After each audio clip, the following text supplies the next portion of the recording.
What's up, everybody? Good evening, everybody. Good evening. What it do? What it do? Well, welcome to Everything Vaguely Paranormal. I'm Shelley Pruitt, and these are my partners in the paranormal, Mr. Blake Smith and Mr. Ryan Roberts. Hello. And we've got one for y'all tonight. Unfortunately, this is a location that Blake did not get to go and investigate with what is it whenever the lights come on? I don't know. Did not get to go with us to investigate.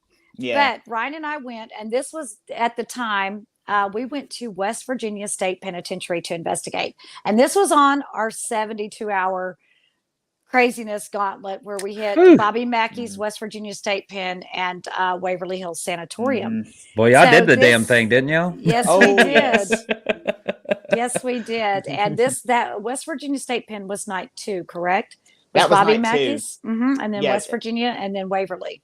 Yeah, because it was night 2, and it was actually the furthest we had to drive on that trip. It was about a 4-hour drive one way from where we were. I've heard all about that trip. Because it is all the way up in the top corner of West Virginia, where you know how West Virginia looks like a mitten, but then kind of branches off to the left. It is like in that little branch off up there. So it's up there. Yeah. And I've heard all about that trip. In that Ryan, you're supposed to stay awake for the whole trip. Isn't that one? Hey, wait a minute now. I stayed awake for the majority of that trip. I think maybe the last 30 minutes, I had to give up the ghost. Closer like the last hour. But the cool thing was that we were driving back. I was driving back. I drove up there and I drove back because if somebody's going to stay awake, it's probably going to be me. And as I'm driving back, me and Ryan, we were chit-chatting and we were having a conversation. All of a sudden, I asked a question. He didn't answer me. I'm like, maybe he's thinking, because I'm trying to watch the road, trying to stay awake. I look over and he's like this. And I go, what do you think about that? He goes, yeah, I think so. And I was like, poor Ryan. I know. And I was like, dude, you got to wake up. We almost there. And he's like, no, yeah. Yeah, I think. And I was like, what the hell is wrong with Just you? head bobbing up and down the whole time. It was like he suddenly had narcolepsy or something. He'd start to say something, and that was it. I'm telling you, man. I've been that tired too, so I feel you, Ryan. that last stretch was brutal. God, I'd been up. I mean, I didn't tell me how long I'd been up at that point. Well, remember, we had not gotten done with Bobby Mackey's until about, I guess, by the time we were all out, because we had to be out at 2 on the nose. But by the time we got back to the hotel, got everything unloaded, got in. And then we had gotten up in time to go and eat. So I guess we were probably up about, 9 in the morning because we had to go drive. I think so, because we even hit a couple stops along the way. We stopped at this spooky ass church we saw sitting up on a hill. Ooh. And didn't we y'all sent me a picture of that. Yeah, I remember that. Yeah, but didn't we also leave early to go and hit the Mothman? We made a detour. We did. So we had gotten that was up before we even got to Mothman, though. Yeah, we had gotten up probably, I guess, 8 or 9, because we were out by 9:30, and we had stopped because I'd never had any White Castle, and I'm like, oh, let's try White Castle. Are they open yet? So we did, and then we continued on. Then we find the spooky church, and of course we're like, hey, we've got time, so I whipped that son of a bitch around. We go back the other direction. And come to find out, it was actually a historically significant church. I didn't we just happened upon it. It was prominent in the Civil War. And and it's just like your typical looks like a church from Little House on the Prairie or something, just on a hillside. And it's got that kind of steeple tower in the middle thing or whatnot, white, and the graveyard on the hillside facing east. Yeah. And it was just odd because even though that hill had a pretty severe slope, there were gravestones in the side of it. I'm like, did they bury him standing up? I'm just about. It seemed like. Don't bury me standing up. I'll come back and haunt your ass. Telling you ain't been on a road trip or a vacation until you've been on a road trip or vacation with paranormal investigators. We will stop at everything. Everything. Yes, we will. I mean, what's the sign that said George Washington took a dump here in 1799? You'd be like, oh, cool. Let's go see it. Yeah. Pretty much. And so we got there. Not 1790. I said 18. Of course, then we had to George find Washington was dead by then. It's okay. We're with you, Ryan. And what was we had gotten there in enough time so that we could go to this one place to eat. There was a place we wanted to go and eat, or that Ryan had suggested we go and eat. So we got there enough time that we could go and eat. And then we still had 45 minutes to drive after that. And we got there. And of course, we're early. Of course we are. We're those people, where it says don't show up until it's 30 minutes prior. Well, I think we were there, an hour and 15 minutes early? Oh yeah, we're always early. Y'all. I mean, we got to do a little bit of exploring before we get to going, so. Yeah. That's right. We went over and saw tell them what's strange across the street from the West Virginia State Pen, Ryan. Right across the street from West Virginia State Pen is actually, so it's in a town actually called Moundsville. And it's called Moundsville because it is named after all of the Native American burial mounds that are in the area. But, and I believe it's the largest Native American burial mound in the country is right across the street from West Virginia State Pen. And it is federally protected. There are fences around it. And I believe it's run by the National Park Service. You can correct. That one's Grave Creek Mound or something along that lines, I think. Yeah. And it is massive. Yeah. I mean, it is huge. Yeah. I mean, you can't even recognize the scale of this thing until you're standing, and it's just a giant grave mound. I mean, there's so many bodies buried in here because the Native Americans, that's where they put their dead, and it's really interesting. It's so you got that across the street. That's already the land that you're working with right there. Exactly, it's already the land you're working with, but also the prison is smack dab in the middle of a neighborhood. Like you go, let's say because we stopped at like a Kroger's or something to grab a few snacks. And we come around the corner and we're like, well, it says it should be here. And you just round this corner around a bunch of houses. And here is this large expanse and we're like giant prison. We're like, holy shit, is that it? Right smack dab in the middle of a neighborhood. Right smack dab in the middle of a neighborhood. You know that neighborhood's got to have some shit going on up inside it. Oh, absolutely. I mean, I remember watching a documentary about it one time, and some of the neighbors were talking about how they had all kinds of stuff going on. Because, I mean, being right across the street from it, and the building is built to look as intimidating as humanly possible because it looks like a castle. And it's lit up like that when you drive up on it. And it just so happened to be a full moon not a full moon because a full moon at Waverly Hills, but almost a full moon that night. So, just so picturesque. You come around the corner, you got this castle looking thing with the clouds in the background and the moonlight shining down. And it was like, oh boy. Yeah. That's intimidating as hell. I mean, you have to think about if you're being sentenced here and then they're bringing you up to this facade of a building. Holy shit, man. I mean, they did that back then with a lot of prisons. They also did that with Ohio State Reformatory and Joliet State Prison. So Joliet State Prison in Illinois is actually this prison's sister prison. Yeah. And they built them to look like castles and to look so intimidating, like fortresses almost, because the idea was you're coming here, you don't want to come back here, so we're going to make it look as scary as possible. Right. And boy, did they succeed with this place. They did. And I'm going to tell you, we drove, because we were so early, we made a point to drive around the prison. And something strange happened to us before we ever got in the building. Really? So we go around and we were taking videos. We drive past and we get back and then we go the other way and we start around this direction. And I shit you not, we came around a corner and I slammed on the brakes. And Ryan's like, whoa, what the hell? I go, you didn't see that kid almost run out in the road in front of us? And he was like, what kid? I hit those brakes so hard I locked him up. I thought I was about to hit a kid. And I threw that son bitch in reverse. I go, you got to have seen that kid. I threw that thing in reverse, backed up. There was no kid. No. And remember, we're in a neighborhood. So Shelly literally thought she almost hit somebody. Yeah. I mean, it would make sense. Yeah, you got all these houses around you. Oh, but Ryan, on the drive out there, we had something very similar happen. Yeah, so we were driving through the mountains. We were driving through the mountains. So when you're going up there, the road that you travel to get up to Moundsville follows the Ohio River all the way up through there. So if you go on one side of the river, you're in Ohio. On the other side, you're in West Virginia. And we were driving up there, and all of a sudden, I mean, and the road is narrow. It's narrow, and there's a mountain on one side. There's a valley on the other where the water is. And something black just shoots right across the highway right in front of us. And let's be clear, there was nowhere for it to go because it was kind of a cliff, like rocks up on this side. And you're literally driving through the mountains. So you've got rocks here and a drop off here. There's not any vegetation to run into. It is rock. Right. Something darts from the water side to the wall side. big black, and I was like, we both see it. I'm like, shit, what was that? Ryan's like, I don't even know what that was. Yeah, y'all. I still don't know what that was. Wait, what time? What time of the day was it? Night, day? It was evening, because we were supposed to be here at 9 o'clock, right, or 8 o'clock. I think it was 9 because it was we were getting close, and we realized we had just enough time to stop and get snacks. So that had to have been probably about around 7:15ish. It was right after sunset. Like it was dark. It was dark, but maybe an hour after sunset or so. That is, I have those irrational fears that we always talk about. Like that is one of my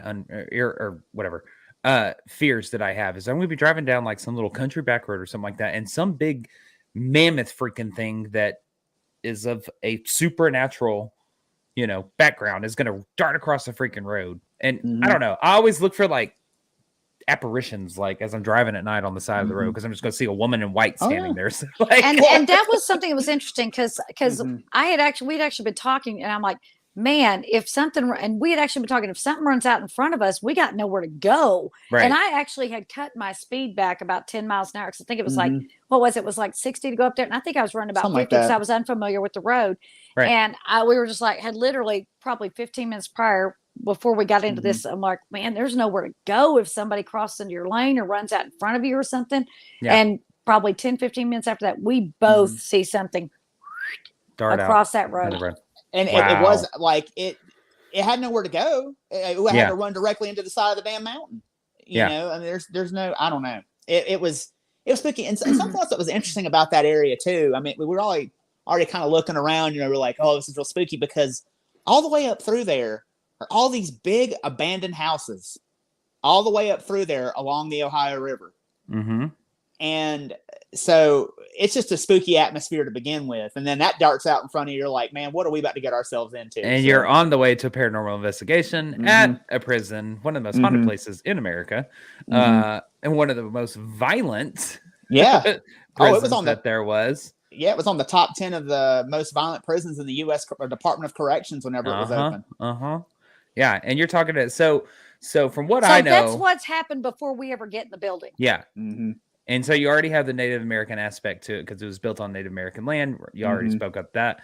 But this prison ran for 119 years. It was open in 1876, and as we just kind of said, like housed basically the worst of the worst. I mean, you're talking murderers, rapists. It was the worst that West Virginia had to offer. Yeah, and absolutely. It housed an electric chair. It did. And actually, I think it was 9 men died by the electric chair in there. A total of, if I remember my history correctly, 998 documented deaths. 36 of which were homicides. 9 of which were by the electric chair. Some odd, like I think it's like 90 something by hanging. 94 men were hung. 94 men were hung. 94 men were hung.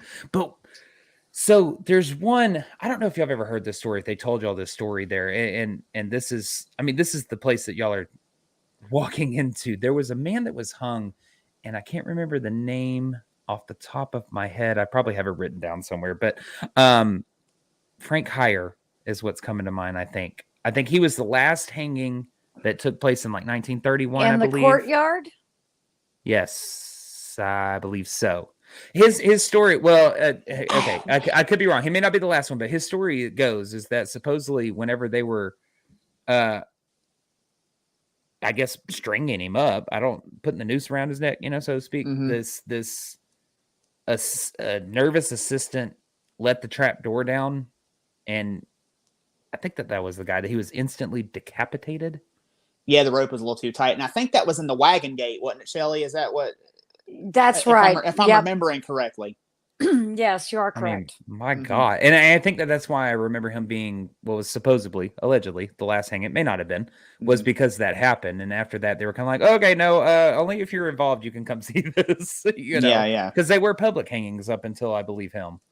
My God, that's gotta oof. So another little interesting connection. Charles Manson's mother was incarcerated there. And Manson tried desperately to get moved to that prison so he could be near his mother. And they have on display letters from Charles Manson to the warden. Wasn't it to the warden, Brian? It was to the warden, and the warden sent, because Charles Manson wrote like these big, long, intricate letters talking about how he wanted to come and be there and blah, blah, blah. And the warden just sent a letter back that said, hell no. That's it. No, thank you. So, so we know kind of what we're in for. We didn't know what we were in for, but we had an idea just based on the crap leading up to it before we ever walked into the actual prison proper. We knew we were in for something. Mm-hmm. But do you want to give them a little history about the prison? Kind of get, or is that kind of you? Well, we were kind of kicking it back and forth. I mean, like I said, it was open in 1876 is when it was open. It ran for 119 years, and we went over the list of deaths. 998 men. That is a lot of death in one location. Oh yeah, and some rather violent deaths too. Like I know there was the maintenance man that is supposed to said to have who haunts the basement, and he was stabbed. I don't remember how many times, but I know he was stabbed in the bathroom for basically eavesdropping on prisoners and letting it be known what they were up to. Now he was a trustee. He was a trustee. He was a trustee. Yeah, he was a trustee, and that's what he did. You're right. He was a maintenance man, but he was a trustee, and he had his own little apartment down there. His name was R.D. Wall. R.D. Wall was the name of the guy, and he was sitting on the toilet when they came in and killed him. Yeah. So he had his own little apartment down there in the basement. So yeah, there's that one, and man, there's just so many countless others that that were killed in that building. Because I wanted to kind of look into because I didn't go with y'all, so I wanted to look into some of the stories. I didn't hear all the stories that y'all probably heard while on site, because those are always some of the best ones. When you get your tour guide and they're like, this is what happened here, and this is what happened here. Those are always the best stories. One that I found, there was a guy named Orville Atkins, and this is kind of like, damn, man, that sucks the way that happened to you. He was supposed to be hanged as well. And whenever they opened the trap door, I guess they didn't have the noose around him, yet or whatnot. He fell 20 feet. He was alive. He was hurt. But they were like, well, okay, you're alive. So let's walk you back up and put the noose on correctly. And let's go ahead and hang you. Man, that is brutal. And that's just brutal as shit. Like it's kind of like, well, you're supposed to die anyway. So fuck it. Let's go. Now they say take you to the infirmary, set the bone, and then schedule your hanging for the next day, right? Yeah. God almighty. Yeah. It's like, do I have to do this? We tried this one time. Can I just live? Shouldn't this be like an Ollie oxen free? I mean, shouldn't like I just Yeah.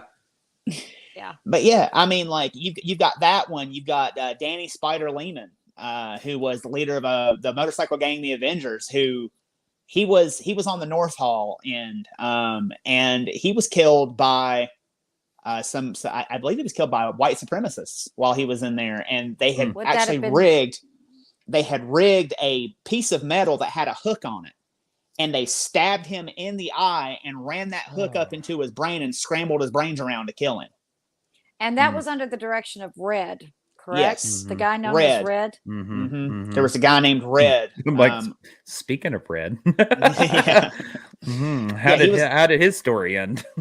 Well, he was on the North Hall too, which was the North Hall is like, so general population, I believe, was South Hall. North Hall was like death row, where they kept like the worst of the worst on this end. And Red kind of had his own little area, and that guy pretty much ran the prison. If he wanted somebody dead, they were going to be dead.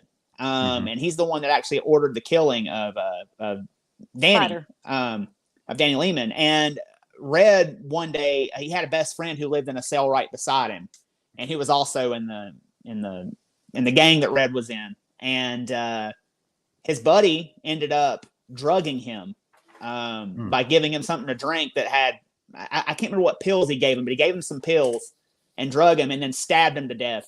I think it was something like 37 times. I was going to say, I think it's 37. Yeah. 37 times. Oh yeah. Now go ahead. I'm sorry. No, go ahead. I mean, I was going to say that we actually got into Red's cell by ourselves, and we don't have any evidence. Well, we have evidence to show you in that cell. However, we can't show it to you because Red's favorite thing to do was to watch Days of Our Lives.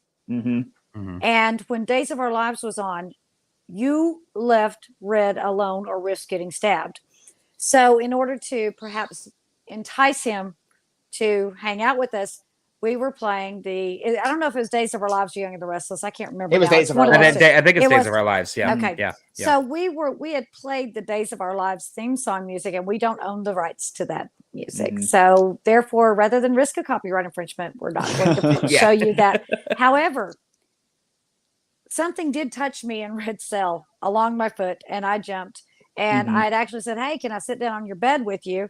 And it felt like something kind of just did this to my leg, and I jumped. And I'm like, "Whoa, don't be getting grabby." But we carried on a conversation with the K2 meters. Yes. Lighting up. Oh, I mean, on command, just asking question after question, like, "Hey, hey, is this Red lit up all the way?"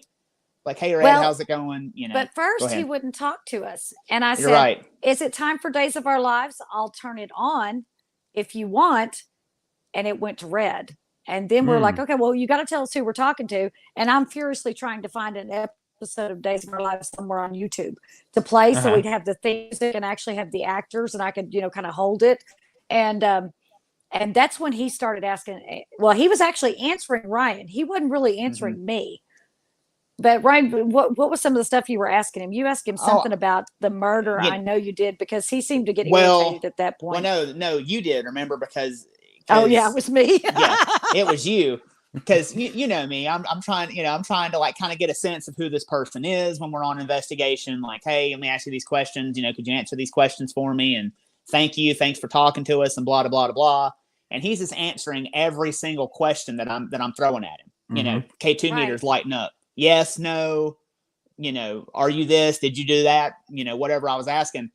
And then Shelly we decided to whip out the SB7. Well, we decided to whip out the SB7. So we whip out the SB7 spirit box and turn it on. Go ahead. And then Shelly pipes in, and I believe he was answering on the SB7 pretty quickly too. Like, we'd ask questions, he'd answer it. So Shelly pipes in and is like, "Hey, let me ask you about your best friend in the cell next to you." Shelly. And it goes, no, like that. It was like, no. Oh, shit. And I'm like, And then he just stopped communicating. He stopped communicating on the spirit box. And then, so we still had the K2 meter sitting on his bed. And Shelly's like, we're asking questions, and we're getting nothing. I mean, dead silence. Yeah. No lights, no nothing. And then Shelly finally is like, "Hey, I'm really sorry. I didn't mean to upset you." And like, she's like, "You want a cigarette?" And she pulls a cigarette out, unlit, of course, and sets it on the bed. And then he wants to talk again. But then, and I said, "Do you forgive me?" He goes, "You're forgiven." Yeah. Oh, really? Yeah. Wow. And I was like, "Oh, I just got chilled up from that." I was like, yeah. But then he wanted us to leave too. He was like, "Okay, I'm kind of done talking. Because we're like, you want us to leave?" Because he got kind of silent again, and then he lit up. Yes, he wanted us to leave. And so, hey, we're like, okay, cool. We'll get out of there. Yeah. So, I mean, it was just, I wish we could show you, but since we have that. Yeah. Were we in there about 8-9 minutes? We're in there for quite some time, just getting maybe response after response. Yeah. But initially, Red wouldn't talk to me at all. He only wanted to talk to Ryan. Maybe Ryan was the biggest dude in there, and he was like, maybe wanted to recruit Ryan. I don't know. Well, and that's the thing. I'm glad you said that. And let me say this about being in there. There was a lot of times where me and Shelly were by ourselves. And, because there were other people in the prison, but it's so big and so spread out. You hardly ever run into anybody else if you're on like a public investigation. Right. And me and Shelly were by ourselves a lot. And we were by ourselves, deep in the prison, in the North Hall. And here I am, this big guy, and Shelly is with me, and I'm standing next to Shelly. I'm going to tell you, I felt so many eyes on me being close to her. I always was like looking behind me to see if there was someone standing behind me, because those hardened criminals were eyeballing Shelly and eyeballing me and be like, what can we do to get to her? Yeah. And it was really funny because, we always say Ryan balances our chaotic energy. And I'm like, "Oh, I want to go in this cell." And Ryan's like, can you wait for me? Can you wait for me? He goes like, "Hang on, I'm coming." I'm like, "No, I want to go down to this end over here." He's like, "Can you just hang?" And he was like, he didn't want me to go too far. And finally I was like, I ain't scared. He goes, it's not about you being scared. I mean, because what am I going to do if she gets jumped in there? What the hell am I going to do? Nothing. You gonna take a swing at a spirit? But yeah. So that is where y'all had y'all came back with a pretty good piece of evidence out of Red Cell. Well, first, I think if you're talking about the orb, that was actually in Spider's Cell. That was in Spider's Cell. That's right. And we had but Red Cell was the first one we came to, and then we walked over to Spider's Cell when Red was done talking. And I'm like, well, Ryan, they seem to want to talk to you. I said, why don't you go into the cell? And Ryan's like, okay. I'm like, take the KT meter. I'm like, and here's a cigarette. Taking a cigarette, make friends, And Ryan's like, okay. And I guess that's really all the setup we need. You want to show them that piece of evidence, Blake? Yeah, because this is I'll play it a couple of times. So I'll play it 2 times in a row so y'all can get a really good watch up by Ryan's head. Yeah. Show your light. Oh, big orb flashing right around your head. Got up, I caught that. Okay. Spider, are you in here? One more time. Show your light. Oh, big orb flashing right around your head. Got up, I caught that. Okay. Spider, are you in here? You can hear me get excited. Oh my gosh. I know. And big orb. And it just strobed. It was like he was checking you out and then he went away. Yeah. Yeah. I mean, this is where, go ahead. I'm sorry. I was just going to say, look, I'll speak on this here because I've said it before on this podcast. I've said it to y'all on many phone calls. We know I'm not an orb guy. Not a huge one. It takes a very spectacular looking orb for me to kind of be convinced, just going to put that out. That's just me, my opinion, and the way I feel personally. This one to me is very freaking interesting. Number one, it's strobing and you can see it literally flashing. Number two, it has a path. It literally, you can see it go around. It goes up to his head and then goes away. And it comes start walking out, but you can see the cell door on the right side of the video, and it comes straight at Shelly, and it's like it goes around the cell door and exits off to Shelly's right. It's crazy. It has direction. That's what I love about this. It's like it steps around Ryan. It's like it came up to see Ryan and then it stepped out. Well, it's like, I mean, he had to be checking me out, to see who the hell I was in his space. Because, I mean, God, think about how much time these men spent in these small ass cells. And, there were 3 to a cell for a lot of the time in that prison. And I do believe that, if I'm not mistaken, you kind of wanted to be on death row there because you were kind of off to yourself and you really didn't have to share. You got your own cell if you were on death row. You got cable television. That's how Reb was able to watch, Days of Our Lives and everything. Yeah. But man, I mean, there were 3 guys packed to a cell and the place was not air conditioned and there was no heating in there. So in the wintertime you were freezing and in the summertime you were cooking. So yeah. I mean, just brutal conditions for these people to be in. Okay, wait, hold on. I'm going to show it one more time because now that we've kind of talked about the direction of the strobing, now people know what to look for. Watch up by Ryan's head. Yep, and people know what to look for now. Show your light. Oh, big orb flashing right around your head. Got up, I caught that. Okay. Spider, are you in here? It's so cool. It's just the fact that it makes a path, coming around your head and coming around the cell door to exit off to Shelly's right. Like that's good capture. And you see Shelly, oh, big orb. Oh my God, flashing. I was excited because I didn't want him to move because I didn't want him to scare it away. Right. Because we had already gotten something earlier and it was in Red Cell and I had turned the camera around and I said, Ryan, there was like this orb that had kind of come in like this. I go, it's right by your head. And Ryan goes, where? And it goes, whoop. I was like, no, don't move. That's like the door at the museum whenever we were debunking it and it started moving. Shelly's like, you're doing it. And it stopped.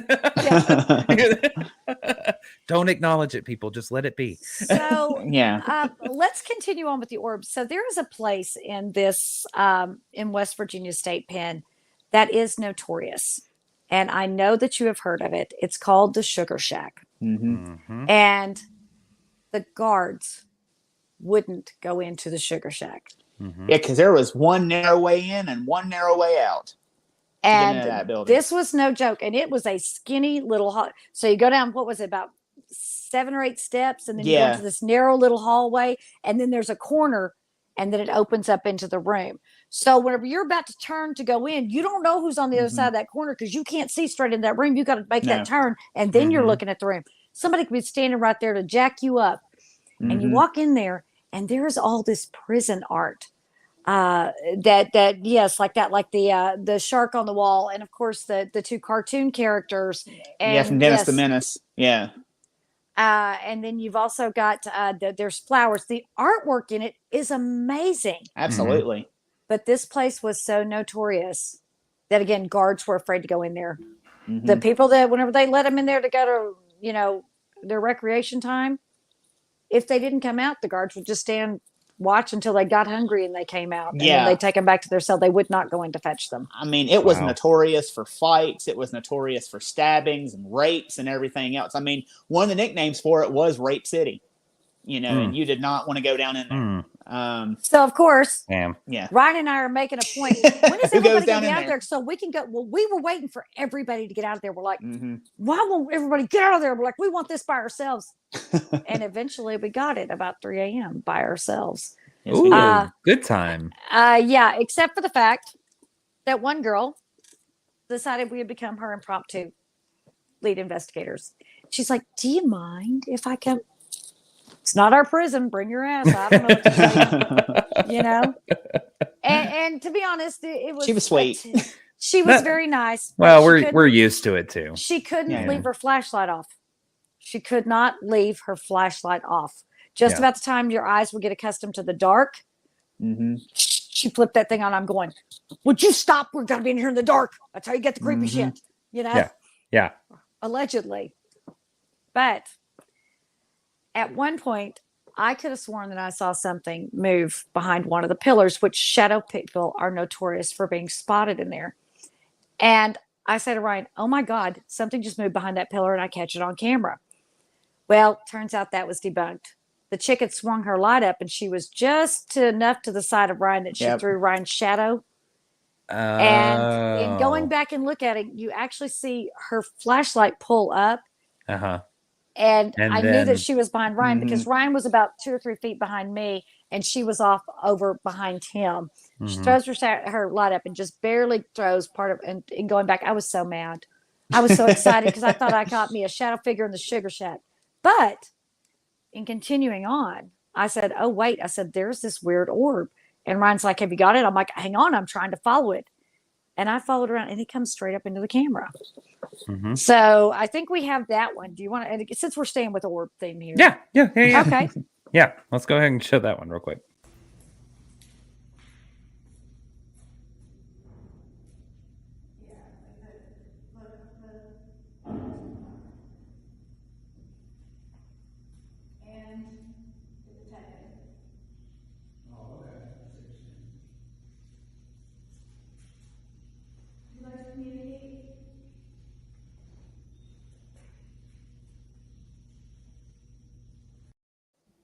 Look at how huge and defined that was.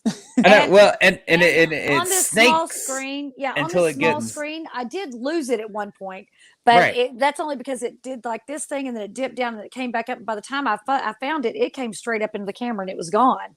Yeah, but I was like, well, that's interesting. That's pretty interesting. Yeah, that's pretty interesting. I mean, because you can see in the beginning, because I'm sure obviously it's dusty, it's dirty, and all that. So you can see the ones floating up and off the screen, you know, stuff like that. That would be dust in the air. But that one, I mean, the way it drops down and it comes, and it's almost like as it gets to the bottom of that, it's like, oh, what does she have? Because you start following it at about that point, and then as you get like right on it, it's like, wait a minute, what is she doing? What is she doing? You know, or it might have thought, what is she doing? I better, why is there a girl down here? Yeah. Why is there a girl down here? Yeah. And I will tell you that when we decided it was time to leave, because the energy there was, I mean, it was weird, but it kind of felt like it had been overvisited. Would you agree with that, Ryan? It was kind of tired by the time we got there. Yeah. By the time we got into it. Yeah. Now, don't get me wrong. The energy was still strange and it made you uncomfortable, but whenever we decided that we've still got a little time, let's go see what else we can find. Ryan was leading, and then the girl was following him out. And of course, you know me, I'm lagging up the rear, and I just stopped. And I could hear Ryan and them going upstairs, and I'm standing there by myself. I'm going, what are you doing? Where are you? And I hear Ryan go, Shelly? And I'm like, I was like, well, shit. That's exactly what he goes, Shelly? He goes, not the first time. He goes, are you still down there? I go, I'm coming. I was like, it's not the first time. It won't be the last. I mean, we'll be trudging up staircases and we're like, so yeah, I think we should go to next Shelly. Where'd you go? It's like the last thing I need is to see Shelly getting drugged down back to the sugar shack around somewhere. No shit. It's almost guaranteed you go somewhere that we probably let's say we go to a place we've never been, you know, and let's say there is a guide that's like, we're all gonna stick together as a group and and me and Ryan are up here with our flashlights and we're like, yeah, okay, cool. Shelly. Yeah, Shelly just will said off stay together. Shelly barely pays attention to what they're saying. She's like, there's something over here in this room. I want to go over here. Hey, come with me over here. I'm like, but I'm listening to the nice man's story. You're like, screw the nice man. You can ask him later. Well, let's go over here and figure out what this is. This is happening now. He'll be here later. Yep. That's Shelly for you folks. So, you turn around, Shelly's gone. Yeah. And it's always in the places where I really shouldn't be by myself, but it's like I'm compelled. And I'm just, and I wanted to be down there, just me and Ryan. But Ryan had let off and Chick followed him. And I'm thinking, oh, this is my chance. And I'm like, what are you doing? Where you at? I'm like, you want to come up and say hello? I'm like, come on up and say hello to me. And I hear Ryan go, Shelly. it's like I am not going back to Texas and walking up to your doorstep. She got by something. Yeah, because let's just say this. If there's a staircase that leads down in Shelly's vicinity, if you do not keep your eye on her, just go look down the staircase, because 9 times out of 10, that's where she's at. Yeah. I don't have any problem. If there's some subterranean structure at a location, 9 times out of 10, that's where you're going to find Shelly. Absolutely. So continuing on in West Virginia State Pen, Ryan, do you want to tell them who our tour guides were for the evening at West Virginia State Pen? Yeah, so that I paid absolutely no attention to. Shelly was off wandering downstairs. Which, by the way, fantastic tour guides. Fantastic tour guides know that place in and out, know every single nook and cranny, every story, and people were peppering them with questions all night long when we were getting toured around, and they had an answer for everything. But it was Ryan and Jay from Paranormal Quest. If you have ever seen Paranormal Quest, they are a fantastic team. They are great to watch. They are on YouTube. Go check those guys out, because they are amazing. And they were our tour guides. And we actually hung out with them for a few minutes at the end of it, because of course Ryan and I were the last two out. They were the ones that they were waiting on us. Yeah, probably had to pull Shelly back up the stairs. You know? Well, I think it was Ryan who said, "I think it's time to go." We were talking. We have 3 minutes. I'm like, we have 3 minutes.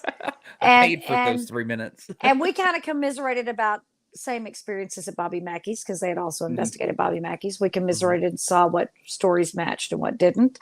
But all this takes place in this. I didn't even tell you guys this part. I mean, Ryan, you already know. Whenever you walk into the waiting area, I guess, you see the electric chair. And you also, there are these cases, these rows and rows of cases that have things that are recovered, that were recovered in the prison. Shanks, almost as long as my arm, look like machetes. You're thinking, how in the hell did you get a piece of metal that big? And how did you hide it? Obviously you didn't. It was found. They had death masks that were made. Yeah, it's really cool. Like the white death masks. The molds. The molds of these people who had, were they all, now this was the part that I was good, because I wasn't listening. Were these the inmates, correct, that they had done, or were they the past? It was a couple of inmates that they had done death masks. Or wasn't one of them a prison guard who had been killed there that they had done a death mask on? It seems like there was an officer of some kind in there.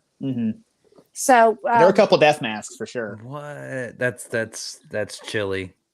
Wow. And you could walk and look at all of this, and they had some prison art on display. Again, the letter from Charles Manson there. they had a bunch of really cool things on display. Unfortunately, we don't have that video anymore of us walking you through the entrance. Fortunately, it was erased. Not our fault. But we have pictures. So hopefully we'll shoot you some of those, Blake, and maybe you can put them up somewhere where they can see them if they wanted to see them. Yeah. But the place that we got lucky enough to get into by ourselves, completely by ourselves, was in the hole. Yep. Down in solitary. Ooh. You want to tell them about solitary, Ryan? Yeah, so solitary is when they say it's a hole, it's a damn hole. I mean, it is, and interestingly enough, that's where R.D. Wall's apartment was, like right next to solitary, back up in there. But they used to shackle people to the wall in there back in the day and leave them down there for God knows how long. And we got down in there and we had some really interesting things happen to us down there. So you have to walk in through these heavy doors. You have to go down some steps and walk in through these heavy doors. And the first thing you see is some chain link fence. And then you're met after you get to the chain link fence. There's this stone archway that literally leads into what looks like a tunnel, but it's not a long tunnel. This is where they would shackle people hanging from their hands. They would shackle them to the floor. They would shackle them halfway standing, only sitting, standing up with their hands up. They would shackle them every way you could possibly think of to shackle them. Any way to be uncomfortable as possible. Yes. Yeah. Yes. And you can see where these are they hooks? They're really hooks. I just where they had the shackles into the little eyelets. The eyelets. Thank things. you. That's sort of you can literally see these in the wall. Now, to the right of that was where, wasn't there a guard that stayed down there that had the chimney and the fireplace, and that was his residence? I think that was just RD's residence. Was down that? There. Well, I thought, and then the left was the bathrooms, and there was a bathroom in there on the left-hand side. And that was where, actually, wasn't it? That's where RD was actually killed. Yeah, he was on the left-hand side. Yeah. So, strangest thing, when we first walk in there, first thing we do is I'm like, I smell smoke. I have no idea there's a freaking fireplace in there. I'm like, I smell smoke in here. And so we immediately like go over to the left, and it was like, and I'm like, Ryan asked some questions. Well, Ryan's K2, and we heard footsteps, and I'm like, and then all of a sudden, here comes out two people. I'm like, crap, it's people. Yeah. And then I very loudly said, dang, I thought we had this place to ourselves. Yeah, you couldn't see anything. You can't see nothing. Yeah. And the only reason we realized it was people is because we saw a flashlight come on. And I'm like, and I very loudly goes, I thought we had this to ourselves. And I'm like, now I'm all irritated and shit. And anyway, well, they walk out. And I was like, anybody else down here? I'm like, yeah, anybody else down here? So it's like, I want to make sure this is clear. Yeah. So we decide we're going to walk over. However, as we're walking in, something strange happens. And Blake, you have this clip. I want to tell you, first of all, it was a chilly night. However, we were both wearing masks because we went during the pandemic. And Ryan is behind me filming. And I have got a K2 meter in my hand. And something weird, I walk into something. And Ryan just happened to catch it on video. So. Hello, RD. We just got a flash at the back of it. Yep, and I said RD and the thing went off. Before RD lived down here, it was, they put people down here in the dark, and it was awful. They shackled them to the walls, unfortunately. In a standing semi-slouch position. K2 Yeah, right here in the middle. Okay. Going right here in front of me. And we're going to RD's room. RD, is that you? If that's you, could you stop for a moment? RD, can you let go for just a minute? Can you let go of mine? That's not, and is that the right clip? Did I miss it? Yeah. I think you missed it. Yeah. Oh, because my video lagged just a second. Oh, did it? Yeah, you probably missed it then. Yeah, that's okay. So yeah, I get what you're saying. Okay, it's a chilly night, but you were both wearing masks because I could understand how some people would see that as possibly a possible breath or something. Even while it was chilly, I'll say that it wasn't chilly enough to where you're seeing your breath in front of you. It was chilly. It was enough to where you had to wear a jacket, but it wasn't like frigid. But that's what I was going to say. I mean, if it was cold enough for that, like Shelly's in front of you, Shelly's on camera, Shelly's talking the whole time. I saw nothing of hers. But the fact that it like comes into from the top frame, it comes into frame, and you react to something, and you both have equipment spikes. And it's almost like you go back as it like would almost touch you. I'm going to say, it looks like it touches my shoulder. It looks like it swings in and touches my shoulder, and I back up from it. Hold on, can we play it one more time? You okay? We play it one more time? Yeah. Okay. Sure. Hello, RD. We just got a flash at the back of it. Yep, and I said RD, and the thing went off. Before RD lived down here, it was they put people down here in the dark, and it was awful. They shackled them to the walls, unfortunately. In a standing semi-slouch position. Yeah, right here in the middle. Okay. Going right here in front of me. And we're going to RD's room. RD, is that you? If that's you, could you stop for a moment? RD, can you let go for just a minute? Can you let go of mine? That's not, and it's holding too. Like that's kind of great. But it's instantaneous. It swoops in. It gets right almost. I mean, it is lined up with Shelly at that point. With the arm, you have the K2 meter in, and at the same time, you go back, your K2 meter goes off. Yeah, I felt like I'd walked into something, but it does look like it almost touches me on the shoulder and then zips back up. Yeah, and I was paying very close attention to your mouth in that video. I did not see any type of big, fog of breath or anything like that. So it comes from above, and there was nobody standing above. Right, it's coming. It swoops down. It's coming down like that. Yeah. So that was kind of, and you saw me like hyper focus my light right there at the beginning because I thought I heard something. So I, telescoped my light to see if I could pinpoint wherever it was, where the noise. Well, we go over into the shower area, and we didn't give Blake this piece of evidence because we started asking questions along the lines of the Aryan Nation and what they could have done. And it was in order to elicit a response, and we don't promote that. That was just kind of what we were trying to do.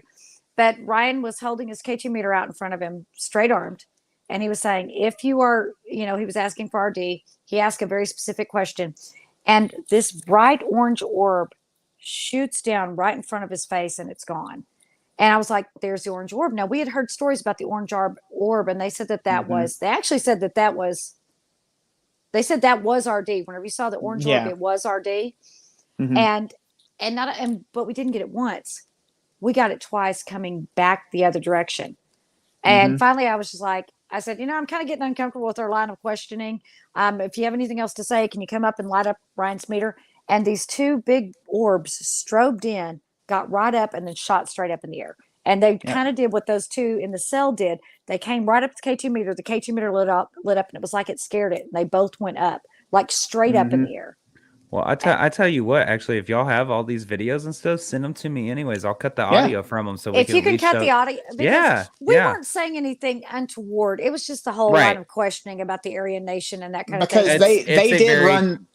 It's a very tough subject to talk about. It is, and they did run that prison at one point, and so we're going based off of historically what was happening there. Right. Even though, like I said, we do not promote or support any of that crap whatsoever. No. And just kind of an idea. We were kind of asking like, hey, were you a snitch? Did you tell? I mean, we started asking that. Gotcha. And then we asked, who came after you, and that kind of thing. And some of the questions were a bit more harsh to elicit responses, and some weren't. But the whole thing is that it was just to elicit responses. So nothing terrible, no bad words or anything like that. But just not a good line of questioning. Well, if you got them on tape, then I'll cut the audio out. And we'll post them out just so people can see the orange orbs. That's pretty cool and interesting. Yeah. Yeah, and like I said, we had heard about the orange orb, but we had and just happened to catch it whenever we specifically asked for RD. Now, my favorite piece of evidence, the one that absolutely wigged me out, because this was the first time, I'm pretty sure it's the first time I had ever heard a disembodied voice with my own ears, because y'all know I'm deaf as I can be. I can't hear nothing. And while I had heard what I thought in the past might have been like I thought I heard a voice or a moan or something, I had no doubt what I had heard.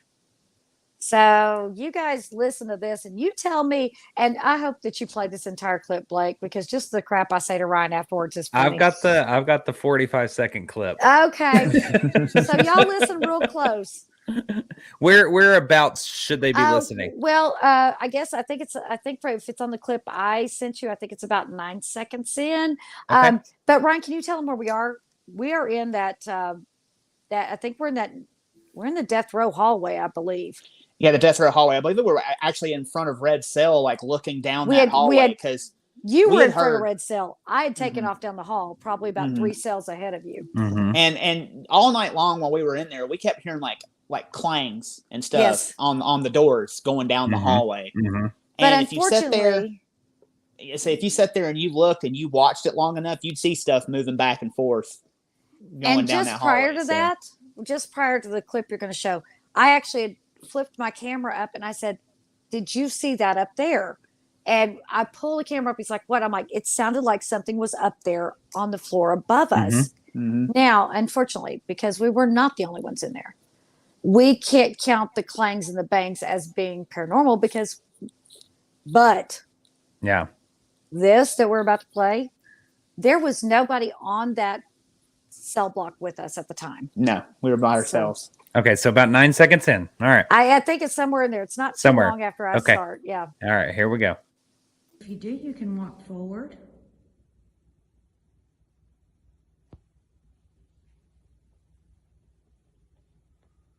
If you do, you can speak into the microphone. Was that you? No, what the hell that noise? It sounded like somebody breathed right behind me. That wasn't you? No. This is most generation me walking by before.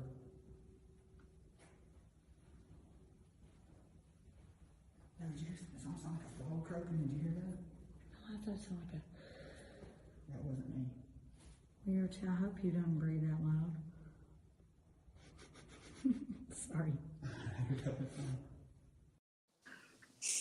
I hope you don't breathe that loud. But yeah, I mean, that was right up on that microphone, though. Yeah. Oh, did you not turn your volume down enough time, Shelly? No, I didn't. We blow your ears out by talking. Yeah. Sorry. Yeah, because I turned it all the way up just to make sure I could hear it. Yeah, but you hear me, and Ryan's like, "I hear frogs croaking." I'm like, "No, it sounds like that wasn't. No. You can even tell. Yeah. But from I a almost distance exactly mimic it because so that tells you I actually heard it. Yeah, I heard it with my ears. And you could tell I was far away from Shelly if you listened to the audio. Man, I wasn't.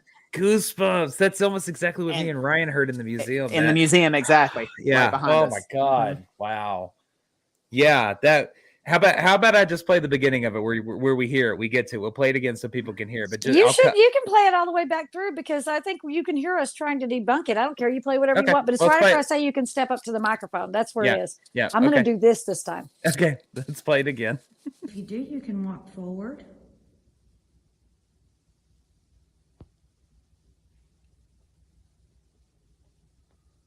If you do, you can speak into the microphone. Was that you? No, what the hell that noise? It sounded like somebody breathed right behind me. That wasn't you? No. This is most generation me walking by before.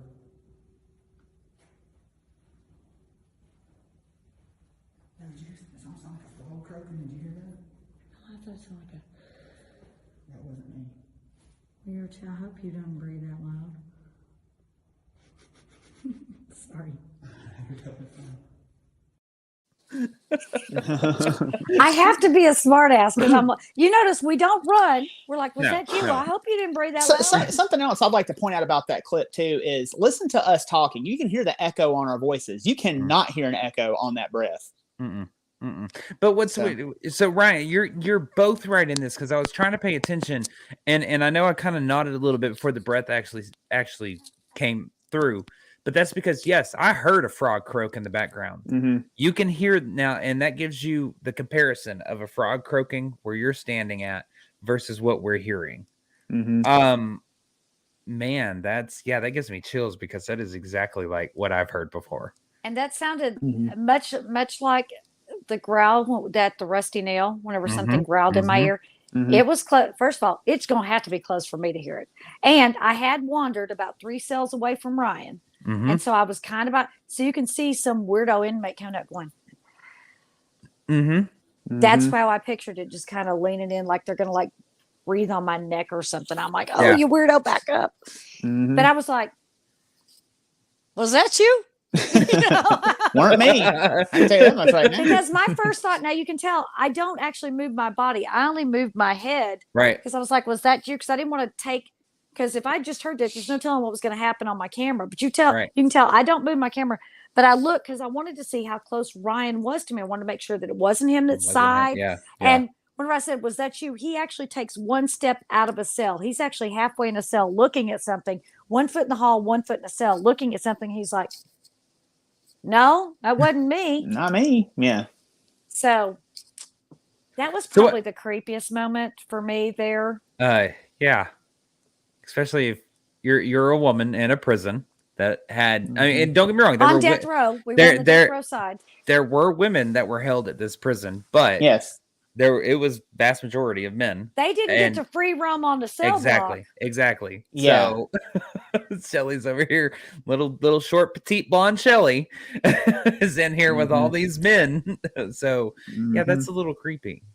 So I have to tell you, there's actually one other picture, which unfortunately I did not get it to you. And it's actually at the No. That was us outside the Sugar Shack. I love that one. This actually is one that is of a figure that is standing at the end of the hall, and it almost looks like he's in a hoodie. And he's just he looks like he's got his hands in his pockets. And however, child, you had me on the phone for like how long? You were like, it's right. I was like, that thing. You're like, no, that's the pillar, you dumbass. And I'm like, look behind the pillar, and it's she's like, look behind it, and because I was dead set looking at the pillar the whole time. She's like, no, behind the. I was like, oh, that thing. And unfortunately, I did not get it to Blake in time. But it is almost a full figure, except it's only got 1 leg instead of 2. Doesn't have the second leg formed, which was why I'm like, that is not a person. And I know for a fact that Ryan and I, at that moment, we were by ourselves, because that is not long after, because we had actually started walking down towards the end of that hall. And I was like, hang on, let me take a couple pictures. Now I thought I saw something in the original picture, and so I lightened it and I zoomed it in and I could see it. Yeah. And but because there's a lot of pixelation because of how much I had to zoom it in. That's why it isn't on here, because I cannot say definitively that it's a catch. But I'm telling you, it's interesting. So, but I can't call it a catch because I had to zoom it in off the original picture a lot. But that place has so much going on for it. What was the overall? Well, I was going to say, what was the overall experience, the emotion of that place, the energy of that place? That's a good way to put it. Okay, so I'll say this, because Shelly, although we were in a place where the baddest of the bad was, I don't recall you ever reacting like something super negative was there. I think, there's a lot of troubled souls there. There are a lot of people who made a lot of mistakes, who wound up there and ended up meeting their end there. Yeah. I think that they are, because they are stuck there, and because they were stuck there in their lifetime, and they're stuck there in their death, that they're like, it doesn't feel heavy. Except for the Sugar Shack kind of feels a little bit heavy. Well, the solitary felt the heaviest to me. Solitary was the closest thing. If I was going to say I had a negative feeling, solitary bothered me more than the Sugar Shack did. Wow. And that's I think that has to go into, it's one thing to be doing things like illegal gambling and these murders and fights and all that stuff, but when you're in solitary confinement, that's a lot of psychological. Chained up in the dark. That's a lot of psychological, and that psychological stuff. You have a fight. The fight comes and the fight's over. But that psychological shit that sticks around, and that, to me, in my opinion, can really soak up in that place. Oh, absolutely. Now I'll tell you, I felt like, don't be wrong, there were moments I was uncomfortable. But it's like it's one of those things where it's kind of like, yeah, you can't show any fear. You have to kind of just push through. Right. There were moments I was uncomfortable. There were moments that I was uneasy. But for the most part, I'm with Ryan. I felt like there were eyes on me all the time. Yeah. But I felt like they were more out of like curiosity, like, what are you doing here? How come you get to walk around? Yeah. But also there was this feeling that shit could go sideways at any minute now I'll tell you, that's probably the most respectful I've ever been in a place. And I'm generally respectful. But if something weird happens, I'll usually be like, hey, don't do that crap. You need to, I didn't there. So it you was kinda, like I could have messed something up pretty easily. It was almost like we're allowing you to be in the space right now. Don't do anything that's going to piss us off. I don't mean this in the way that it comes up, but this is the best analogy that I can kind of give. You felt like you weren't the ones that were in control in this location. Oh, no. Definitely not. Because a lot of the places that we walk into, yes, shit goes sideways every now and then, but we all have said, we've got this. We're in control of this. We got it. So you would say this is completely opposite of that. I would say that I felt like if one of them started to act up, that it would literally be like a prison riot and that they were all going to come at us. Okay. I mean, I tell you, in the Sugar Shack, we probably pushed it more in the Sugar Shack than we did anywhere else. If I'm being fair, because I really didn't. I'm going, this is supposed to be the scariest place in here. I'm like, I'm getting freaking nothing. I'm like, I'm not. And again, it did feel like it had been tired because that was one of the last places we went. Because everybody wants to go because it's infamous. Like, and that's where they go first. Yeah. And what I do. Once it's done, it's done. Once it's shot all of its energy, it has to rebuild. And I think we got in there after the energy had already been dissipated. But we did more in the way of, or let me rephrase, I did more in the way of kind of, hey, I need you to step out. I need you to come up. I gotta, warden needs a count. Get over here. I need to count you. Come stand in front of me. I did more of that in there, which was really the more dangerous of all the places because the wardens didn't come down there. It was all inmates. I did more of that down there than I did in the actual prison because really in the prison, I felt like they were tolerating us, that they were okay and that they were curious about us. But I think that if we were to have messed up, it would have been like a prison riot, that they would have all come at us. Damn. Would you say that's fair, Ryan, or am I kind of making that a little bit bigger? I'd say so. It was just kind of like, hey, we're allowing you to be in the space. Don't mess up, because if you mess up, it's going to be bad for everybody. And that was the feeling. Don't mess up. Don't screw up. And that's the thing too, is like, even though it's a prison, they were humans, and they are humans, and there's good and bad in all humans. And you would think it'd be this really extremely gnarly place because of the people who were in there. But I don't think that it's like an extremely, it's a gnarly place, but not a gnarly place. You know what I mean? Like it's a place where, as long as you're respectful, they'll be respectful. Don't go in there. If you go in there looking for a fight, you're probably going to get one. Exactly. Now, I remember we went back into the kitchen area. That was another place that I was really uncomfortable. I was uncomfortable in the kitchen. Like on death row, I didn't really feel as uncomfortable on death row as I did in solitary or in the kitchen. The kitchen was weird. There was something about that kitchen area that was really strange. Well, they have a lot of sightings in that kitchen. That's where a lot of stuff. Think about everybody. That was where everybody went to eat every day. There's a lot of energy going through that. A lot of stuff going on in and out. Yeah. Probably a lot of plans being made. A lot of And there were a lot. Unfortunately, we never could get the kitchen by ourselves either. So we really didn't get we didn't get to explore that very well. We kind of walked in to see it. And so, like, and I've heard stories of people having like really incredible experiences in the infirmary, and we didn't get a whole lot in the infirmary when we were up there. We didn't, and we actually had the infirmary by ourselves for like almost 30 minutes, and that was just happenstance that we got it by ourselves. The only thing that I remember happening in the infirmary, because there's a story in the infirmary. There is the side where they sent you if you were sick, and there's a side they sent you if you were mentally ill. And if you walk it, and you walk that over was to that pink room door. Yeah. Oh, you also this one right here. Yeah. So that's one of the cells in the mentally in the mental ward. Okay. So there's a story of a guy who, I believe it was in that cell. There was a drain in the bottom of the cell, and I can't remember why he was in there, but I remember they said that he had somehow worked the drain, like the top of the drain plug out, and went and castrated himself in that cell. Oh, shit. Now by like circling the drain and like cutting him and himself. using part of that drain that he had lifted up to do it. Yeah. Now the reason why there's a picture of that door is we actually just happened upon it. We had already gotten free of the group. We'd already done the tour. We kind of knew where things were, and this was like our first stop.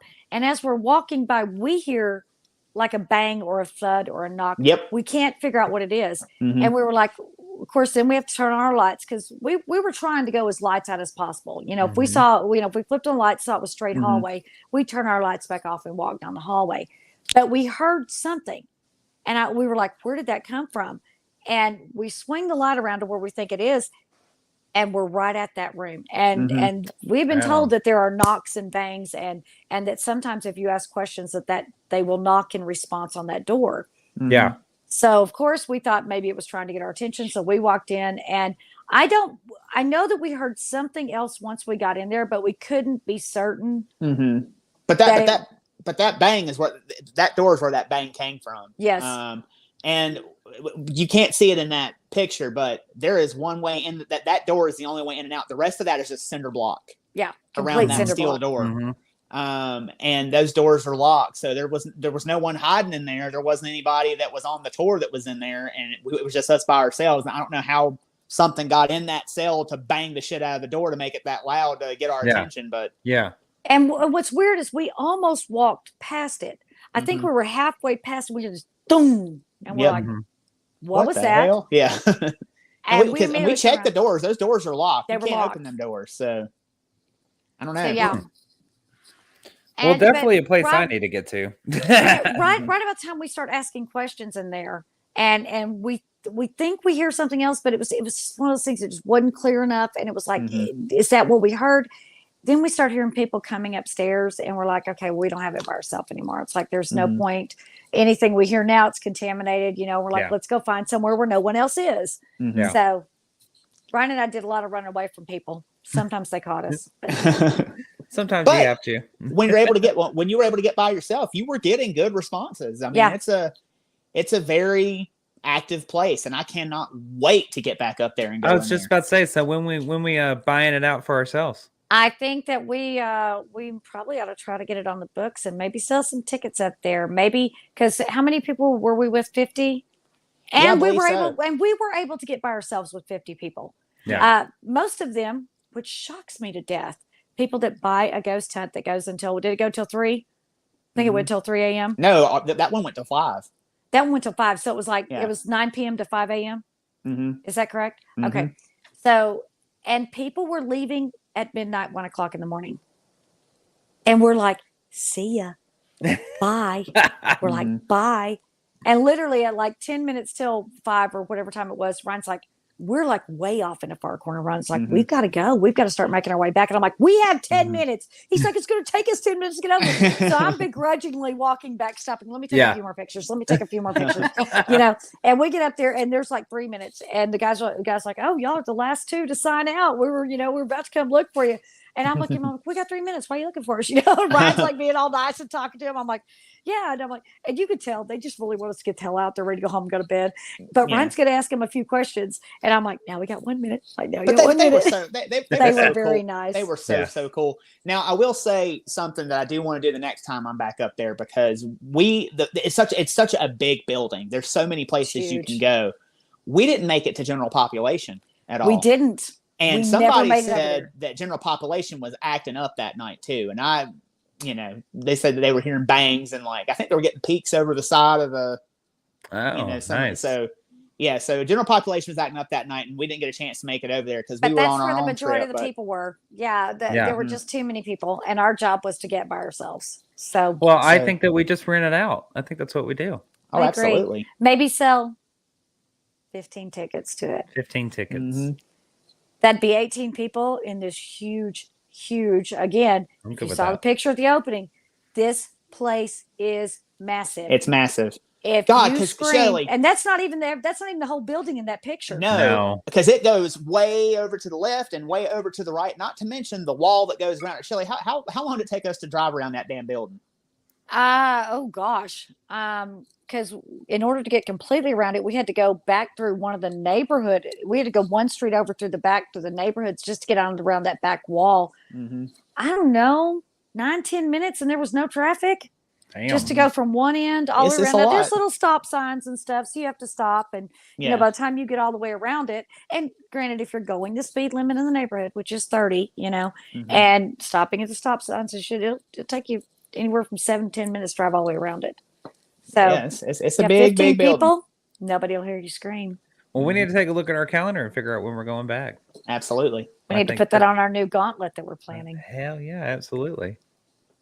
So, Ryan, is there anything else about West Virginia State Pen that you would like to tell? I know that we haven't ever told this one on the air, but it seems like Waverly Hills and Bobby Mackey's were different, and we had much more intimate experiences there, which is, I think, is why we've never really kind of told this one. But we have some good evidence from it. Yeah, we just don't have the kind of evidence we like to have. I mean, I think we covered pretty much everything, but once again, I just can't wait to make it back in there. I would love to have just us and our group in there overnight. I think that'd be really intense. Hell yeah. I got dibs on solitary. You go right ahead. Exactly. Blake, we're going to send you to Sugar Shack, and we're going to send Ryan to Death Row. I'll go to Sugar Shack. There you go. Come on, let's go. You may not after you've been in there for a few minutes. Yeah. I will tell you before we get off of here. It was a dream come true to go to this place too, because I remember some of the first paranormal TV I ever saw was MTV's Fear. And MTV's Fear did their very first episode from West Virginia State Pen. And I, as a 12-year-old kid watching that, I was just enthralled with it.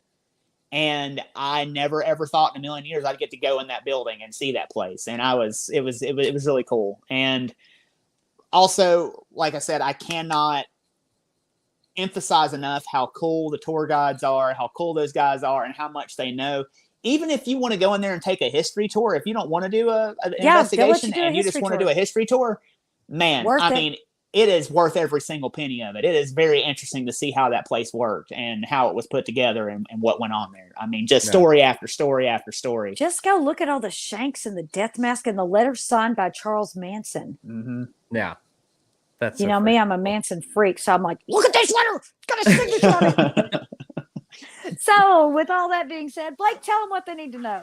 All right. Well, whatever social media channel you're watching us from, remember that we are not just on that social media channel. We are across the board, and you should go follow us across the board because we don't post everything across the board. We use each social media channel just a little bit differently. So, make sure that you are following us across the board. Shelley, take it away. And if you can't get enough of us, just want to come hang out and see what we really talk about, you can become a Patreon member. It's $5 a month. We don't charge you different prices for different tiers. You get it all for $5. And you can come and hear basically what we talk about on phone calls, hear some of our crazy stories. And if you want to find out tonight who had something followed him home from the Berlin Wall, go and become a Patreon member. What else I need to know, Ryan? So, also subscribe wherever you get your podcasts. Tell 2 friends and have them tell 2 friends. Spread the word. And if you watch us on YouTube, hit the subscribe button, hit the little bell in the corner so you know whenever we post anything new. Because the more you guys do that, the more it helps us out. And if you have any questions or want to share anything with us, Blake, where can they go? They can send those to the evppod@gmail.com. That is THEEVPPOD@gmail.com. Send us your stories. If you got creepy photos or you want us to take a look at something we don't share still anything, we would be happy to take a look at it. You may not like our answer, but we're going to take a look at it and we'll let you know what we think. So y'all send those over. And if it's good enough, we might ask for permission to show it from you and bring you on. Who knows? That's right. So you guys like, share, and subscribe. And thank you guys for watching Everything Vaguely Paranormal tonight. I'm Shelley Pruitt, and my partners, of course, in the paranormal, Mr. Blake Smith and Mr. Ryan Roberts. Thank you so much for watching, and we will see you next